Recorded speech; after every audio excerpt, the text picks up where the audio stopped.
શીલજમાં ફુવાની હત્યા કરનારો ભત્રીજો પોલીસના સકંજામાં આવ્યો તો એસપી રિંગ રોડ પર આવેલ અવનીશ હાઇટ્સમાંથી આધેડનો મૃતદેહ મળ્યો હતો।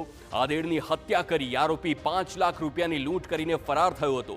પોલીસ તપાસમાં બહાર આવ્યું છે કે આરોપી વ્રજ સોની મોત ચોક કરવા માટે પૈસા ઈચ્છતો હતો અને તેણે લૂંટના ઈરાદે રાત્રે ઘરમાં હાથ ફેરો કરવાનું શરૂ કર્યું, પરંતુ તેના ફુવા મનીષભાઈ જાગી ગયા અને પકડાઈ જવાના ડરથી તેણે ગળું દબાવી પોતાના ફુવાની જ હત્યા કરી નાખી।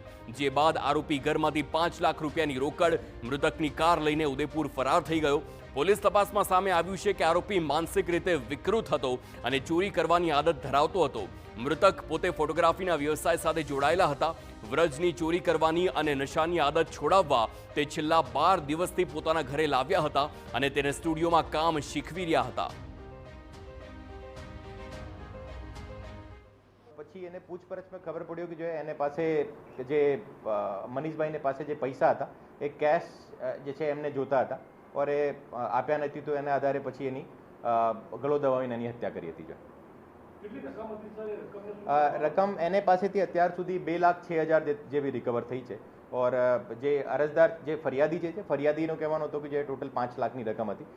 અત્યારે એનો વેરિફિકેશન અત્યારે ચાલુ છે કે જે ખરેખર કેટલી રકમ લઈ ગયો હતો।